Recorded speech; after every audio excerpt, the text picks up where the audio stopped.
Parágrafo 1º. Caso não disponha das informações previstas no inciso 2, poderá o autor, na petição inicial, requerer ao juiz diligências necessárias à sua obtenção. Isso também não constava da lei antiga. A petição inicial não será indeferida se, a despeito da falta de informações a que se refere o inciso 2, for possível a citação do réu, porque o inciso 2 pede não apenas nomes, prenomes, estado civil, etc., como número de inscrição no cadastro de pessoas físicas ou nacional de pessoas jurídicas, endereço eletrônico, o domicílio, a residência do autor, do réu, etc. A petição inicial não será indeferida pelo não atendimento se a obtenção de tais informações tornar impossível excessivamente oneroso o acesso à justiça. A nova lei, então, acrescenta dados pessoais que devem ser fornecidos, elimina a necessidade de requerimento de citação, inclui a necessidade de opção do autor pela realização ou não de audiência de conciliação ou de mediação, possibilita ao autor requerer ao juiz diligências necessárias à obtenção das informações do réu, das quais não dispuser de imediato.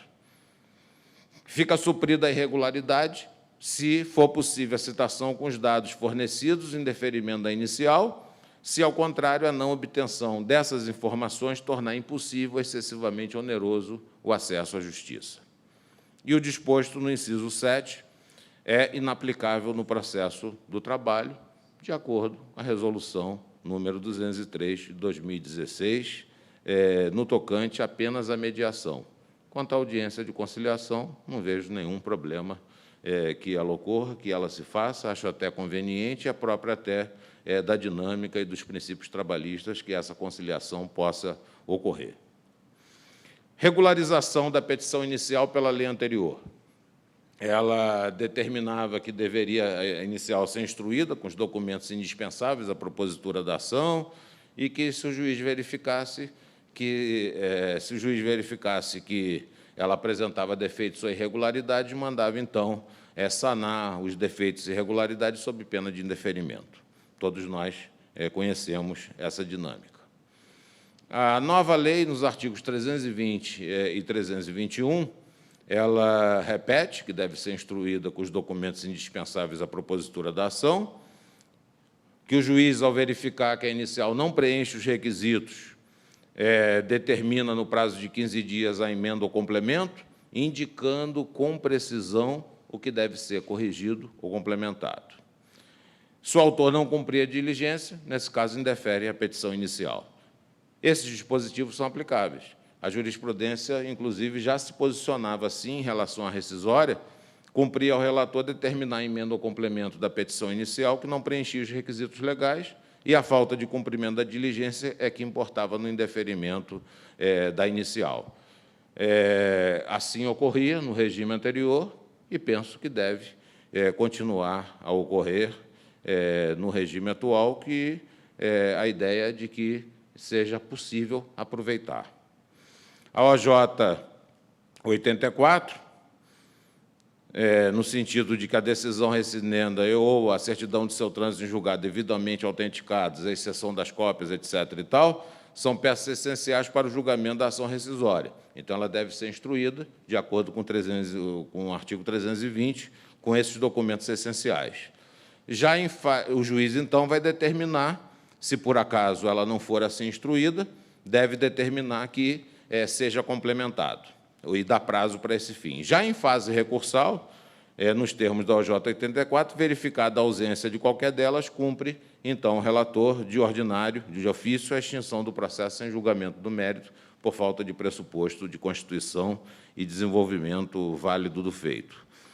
Tenho dúvidas se a OJ 84 ela subsistiria, por exemplo, na hipótese de uma procuração com firma não reconhecida de advogado, que as partes não tenham discutido esse tipo de problema, tenha sido admitida essa irregularidade pela outra parte, ou seja, foi sanada pela própria parte a irregularidade, chega aqui em fase de recurso, a ação rescisória, o juiz que nunca, ou seja, um problema que nunca havia sido levantado, o próprio juiz de ofício, na chamada jurisprudência defensiva, ele pega, então, e entende que o recurso não pode ser admitido por falta de reconhecimento de firma.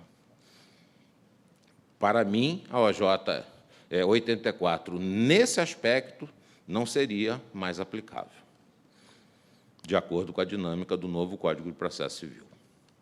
Condições da ação e pressupostos processuais.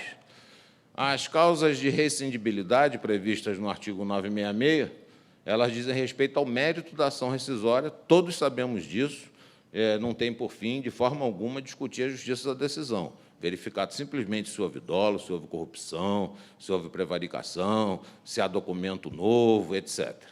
Apenas os vícios que afetam a coisa julgada, capazes de influir no resultado do julgamento, no reexame da demanda ou de questão, ou na repropositura da causa para o respectivo expurgo. Cabe à parte, no entanto, antes de discutir o mérito, arguir as matérias constantes do artigo 337 do novo CPC, e entre essas matérias estão as condições da ação e os pressupostos de existência e desenvolvimento válido e regular do processo, chamados pressupostos processuais. As condições da ação pelo CPC de 73 eram, sabemos, legitimidade, interesse processual e possibilidade jurídica do pedido. E, pelo novo Código, apenas a legitimidade e o interesse processual. A possibilidade jurídica do pedido deixa de ser condição da ação, evidentemente não é pressuposto processual e só pode ser, então, a partir de agora, questão de mérito. Né? Já era um tema extremamente discutido no regime do Código de 73, o próprio Liebman, onde o Código de 73 se baseou, já havia chegado à conclusão de que possibilidade jurídica não era condição da ação, era questão de mérito. Nós mesmos tínhamos dificuldade aqui em enfrentar situações específicas em relação a isso, e a possibilidade ou impossibilidade jurídica passa a integrar, então, o mérito da ação rescisória, não mais sendo pressuposto processual. Será preciso, então, rever a súmula 192 e a OJ 150 da SDI 2, como consequência lógica. Né? Por quê? Que diz a 192? Que, em face do artigo 512, é juridicamente impossível o pedido explícito de desconstituição de sentença quando substituída por acordo. O item 4 é manifesta a impossibilidade jurídica do pedido de rescisão de julgado proferido em agravo de instrumento. Acho que vai ter que estar uma outra dinâmica a essa ideia, porque era toda baseada no sentido da impossibilidade jurídica como carência de ação.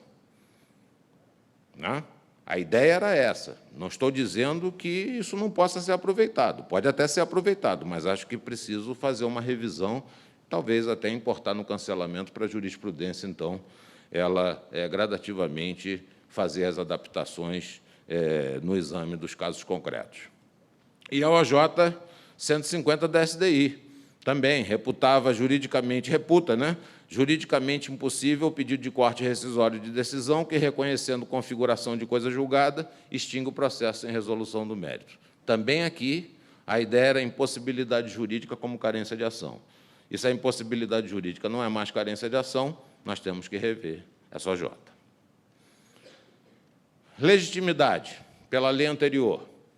Legitimidade de quem foi parte, né? Súmula 406, como autor ou réu, inclusive, está incluível, mas é inclusive, o sindicato como substituto processual, o sucessor da parte a título universal ou singular, o terceiro juridicamente interessado, incluindo o sindicato, o litisconsórcio necessário na rescisória e a Fazenda Pública, o Ministério Público do Trabalho, nos casos em que era obrigatória a sua intervenção, quando a sentença é o efeito de colusão das partes para fraudar a lei, etc., a súmula 407 já conferia, portanto, intervenção além das hipóteses então previstas, considerando aquelas hipóteses exemplificativas.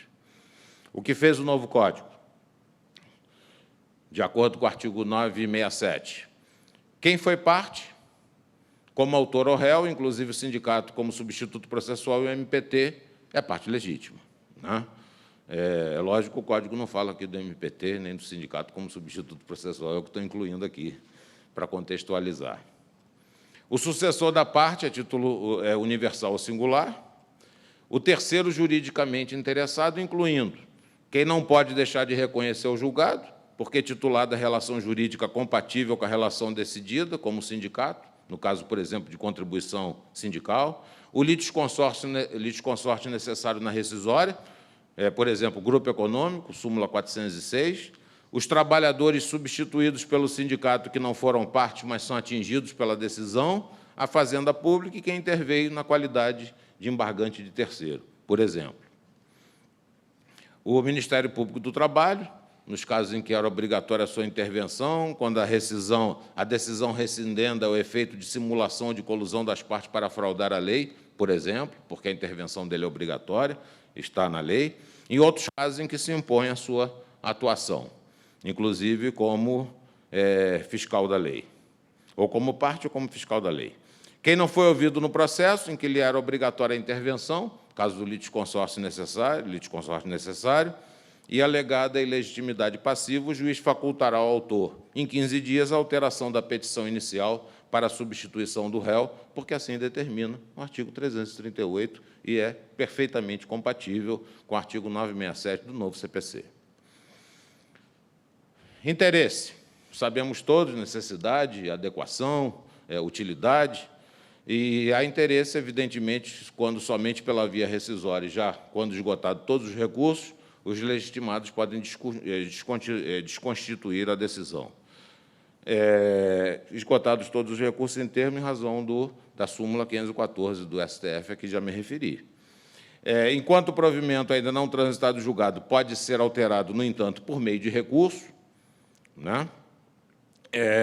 Falece interesse aos legitimados para utilização da via rescisória, evidentemente, porque existe a possibilidade daquela decisão ser reformada, desconstituída, anulada, seja lá o que for. Então, é lógico que não vai se utilizar da via rescisória enquanto isso. Mas, no entanto, o TST entende que essa hipótese aí ela não é falta de pressuposto. Perdão, que essa hipótese seria falta de pressuposto, não condição da ação para manejar a rescisória, o que consta da OJ 106.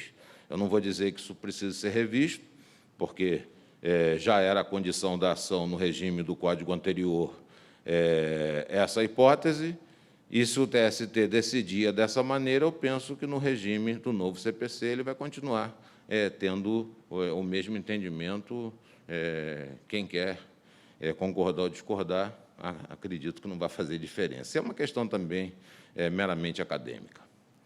Pressupostos processuais da ação rescisória são os que nós já conhecemos, de existência, de validade, de desenvolvimento válido, desenvolvimento regular do processo, de existência de jurisdição, partes, existência de citação, por exemplo, de validade, competência, aptidão da inicial, citação válida, inexistência de perempção, litispendência, coisa julgada, conexão, incapacidade de parte, desenvolvimento, representação válida, autorização legal, inexistência de causas suspensivas ou extintivas do processo, depósito prévio, decisão rescindenda, certidão do trânsito em julgado, enfim, tudo aquilo que possa importar na existência do processo, na existência válida do processo, ou na existência para o regular desenvolvimento do processo. E a carência versus pressupostos e causa de rescindibilidade, apenas para título informativo, eles não devem ser confundidos com as condições da ação ou com as causas de rescindibilidade. Uma coisa é uma coisa, outra coisa é outra coisa. É carecedor de ação quem é a parte legítima ou não tem interesse processual em rescindir a decisão. Falta pressuposto processual quando não foi realizado o depósito exigível ou apresentada a certidão rescindendo a prova de seu trânsito em julgado. E a ocorrência ou não de uma das causas de rescindibilidade, entre aquelas aqui que nós vimos, a questão de mérito. Bom, os pressupostos processuais pela lei anterior, esses que nós já conhecemos, que estavam no artigo 301 do Código de Processo 73, e pela nova lei, há acrescentamento aqui ou acolá. Por exemplo, inciso 3º, incorreção do valor da causa. Já o 13º, indevida concessão do benefício de gratuidade, excetuadas a convenção de arbitragem em competência relativa, o juiz conhecerá de ofício das matérias enumeradas no artigo. A ausência de alegação da existência de convenção de arbitragem implica aceitação da jurisdição estatal e renúncia ao juízo arbitral. Bom, quais são os efeitos das alterações? A incorreção do valor da causa passa a ser pressuposto processual expresso. Também a indevida concessão do benefício de gratuidade de justiça. A convenção de arbitragem, evidentemente, é inaplicável no processo individual do trabalho, assim como o parágrafo 6º, a ausência de alegação de existência de convenção de arbitragem implicar em aceitação da jurisdição estatal e renúncia ao juízo arbitral. Excetuada a incompetência relativa, o juiz conhecerá de ofício das matérias enumeradas no artigo. Isso é compatível com o parágrafo 5º do artigo 337 e parágrafo 2º do artigo 4º da nossa Resolução 203, de 2016. Tal como no regime da lei anterior, a ação rescisória tem, além dos pressupostos do artigo 337, também pressupostos específicos. A exemplo da acumulação do pedido de rescisão, se for o caso, com, de novo, julgamento do processo, ou, de novo, julgamento da causa, perdão. Do depósito, a importância de 20% sobre o valor da causa e não 5%. Artigo 4, eu vou tomar um cafezinho, vou pedir licença, porque ele já deve estar até frio. Ainda está quente. Reconhecida a incompetência do tribunal para julgar a ação rescisória, o autor, então, deve ser intimado para emendar a inicial a fim de adequar o objeto da ação rescisória quando a decisão apontada como rescindenda não tiver apreciado o mérito, não se enquadrar na situação prevista no parágrafo 2º do artigo 966. Tiver sido substituída por decisão posterior. A norma não constava da lei anterior, mas ela é aplicável porque é compatível, permitindo-se, assim, adequar a jurisprudência já consolidada na súmula 192 para efeito de aproveitamento e encaminhamento ao tribunal competente, sem prejuízo da complementação pelo réu após a emenda dos fundamentos da defesa. Em vez de extinguir, nesse caso, vai poder permitir que seja complementada, que seja adequada e seja, então, encaminhado ao tribunal ou órgão correspondente, competente. Súmula 192, está aqui reproduzida, tratando dessa hipótese. Né? Se não houver o conhecimento de recurso, a competência para julgar a ação que vise a rescindir a decisão de mérito do Tribunal Regional do Trabalho, acórdão rescindendo, analisando a arguição de violação, seria o caso de fazer a adequação da súmula ao novo regramento contido no Código de Processo Civil de 2015. Artigo 969, a propositura da ação rescisória não impede o cumprimento da decisão rescindenda, ressalvada a concessão de tutela provisória.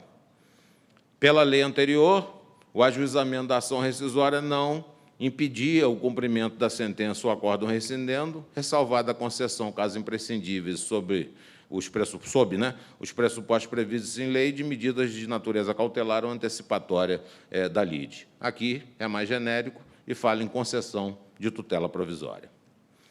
O 970, o relator ordena a citação do réu, designa um prazo nunca inferior a 15 dias, nem superior a 30, e deve observar o procedimento comum. O artigo 491 do CPC de 73 tinha redação bastante parecida, então não houve alteração pela nova lei.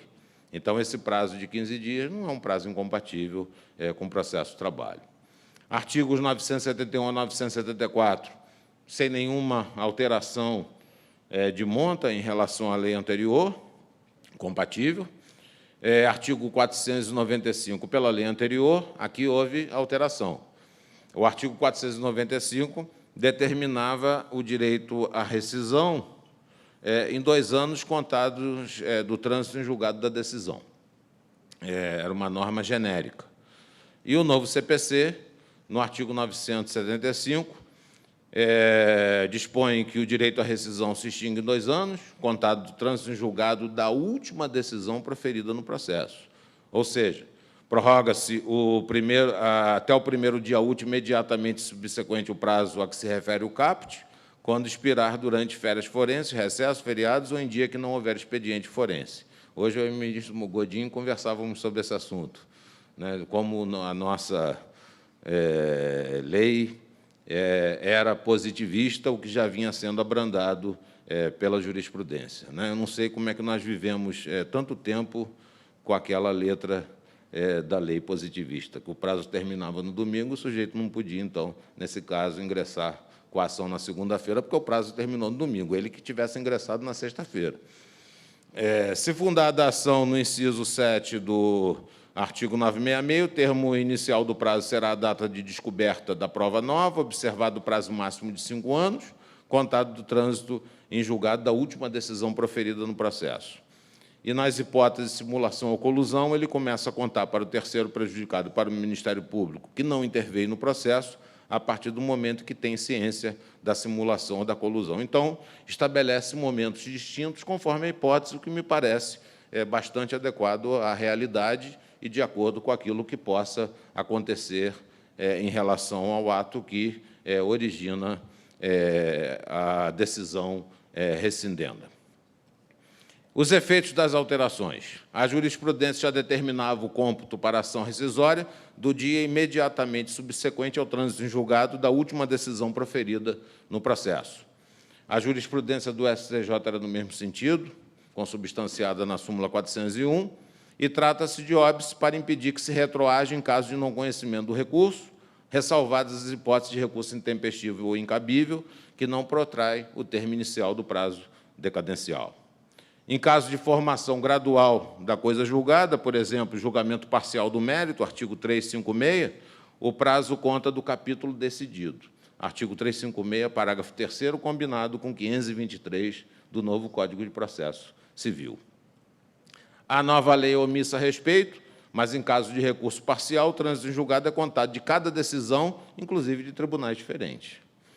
Se o recurso tratar de preliminar ou prejudicial, que possa tornar insubsistente a decisão recorrida, flui a decadência a partir do trânsito em julgado da decisão que julgar o recurso parcial.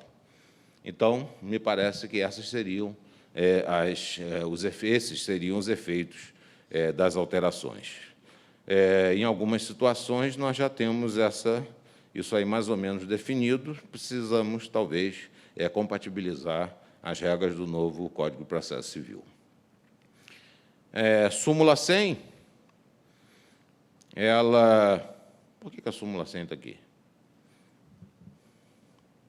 Sim, justamente. A nossa jurisprudência já determinava, por exemplo, prazo de decadência na rescisória conta-se do dia imediatamente subsequente ao trânsito em julgado. Havendo recurso parcial, tudo aquilo que eu acabei de me referir e com as modificações constantes do novo Código de Processo Civil. Lá embaixo tem o item 5, que esse nós vamos falar mais adiante. Bom, o acordo homologado. No tocante ao acordo homologado, que é o que está aqui embaixo na súmula 100, item 5, constante do artigo 831 da CLT e das súmulas 100 e 259, o tema, então, eu vou remeter à apreciação no exame da ação anulatória. Nós não temos mais o requisito da invalidade por confissão e etc.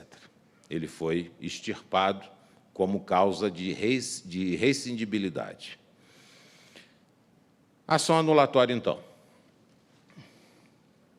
Alterações. No CPC de 73, no inciso 8º, tem um oitavo aí fora do lugar, constava do inciso 8º do artigo 485 o cabimento de ação rescisória em havendo fundamento para invalidar a confissão, desistência ou transação e que se baseou a sentença. Já o artigo 486, ele dispunha que os atos judiciais que não dependem de sentença ou em que esta for meramente homologatória podem ser rescindidos como os atos jurídicos em geral nos termos da lei civil. Então, nós tínhamos dois dispositivos onde nós procurávamos encontrar as diferenças. Essa que é a verdade. E a causa de rescindibilidade do inciso 8º do artigo 485, ela nunca foi muito bem assimilada pela jurisprudência. Sempre deu margem a confusões, inclusive no âmbito aqui do próprio Tribunal Superior do Trabalho, muita gente entendendo que o acordo homologado, por exemplo, seria caso de ação anulatória e muita gente entendendo que o acordo homologado seria causa de ação rescisória. E o artigo 831 da CLT procurou, então, extirpar, ou se entendeu que, a partir dele, estaria comprovado que seria rescisória. Bom, o novo CPC, então, como dito, extirpou das causas de rescindibilidade o fundamento para invalidar a confissão, desistência ou transação em que se baseou a sentença. De novo, repetir como causa de rescindibilidade, desculpem. E deu um novo texto à ação anulatória. E esse novo texto ele está contido no parágrafo 4º do artigo 966, antes era 486, agora é 966, condizente, inclusive, com o negócio processual, né? Ao estatuir que os atos de disposição de direitos praticados pelas partes ou por outros participantes do processo e homologados pelo juízo, bem como os atos homologatórios praticados no curso da execução, estão sujeitos à anulação nos termos da lei civil.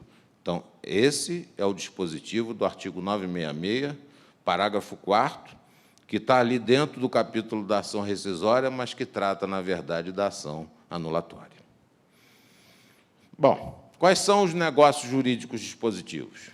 Transação, reconhecimento do direito, confissão, desistência, renúncia, praticados pelas partes ou por outros participantes do processo homologados pelo juízo. Então, são sujeitos à anulação, nos termos da lei civil, e os atos homologatórios praticados no curso da execução. A ação anulatória ela serve para o controle de validade desses atos dispositivos, ou seja, os atos dispositivos das partes. E a rescisória ela tem uma finalidade distinta. A finalidade dela é expurgar os vícios da coisa julgada material. Então, são duas situações diferentes. O objeto visado na anulatória não é a rescisão da coisa julgada material. O objeto é anular o ato dispositivo anterior à homologação. Então, são duas situações absolutamente diferentes. No primeiro caso, então, o objeto visado é o ato praticado pelas partes, em juízo ou fora dele, porque nada impede que você transacione alguma coisa e leve ao juízo, transacione fora do juízo e leve o juízo para a homologação. Não vamos partir da ideia de que todo e qualquer acordo só é feito em juízo. Na fase de conhecimento ou na de execução. Também há acordo na execução. Reputado nulo ou anulável nos termos da lei civil e que, posteriormente, é judicialmente homologado. Exemplo, artigo 393 do próprio CPC, de 2015. A confissão é irrevogável, mas pode ser anulada se ocorreu de erro de fato ou de coação. No segundo caso, como o artigo 903, parágrafo 4º, dispõe que a invalidade da arrematação, segundo o caso que eu estou falando, é dos atos homologatórios praticados no curso da execução. Então, no segundo caso, como o artigo 903, parágrafo 4º, dispõe que a invalidação da arrematação somente poderá ser pleiteada por ação autônoma, em cujo processo o arrematante figurará como litisconsórcio necessário, extingue os embargos à arrematação e à adjudicação. Então, será a ação anulatória o meio adequado para a anulação do ato homologatório. Eu aqui estou anulando eu estou visando o próprio ato homologatório, e não o ato dispositivo das partes anterior ao ato homologatório. A lei prevê as duas situações.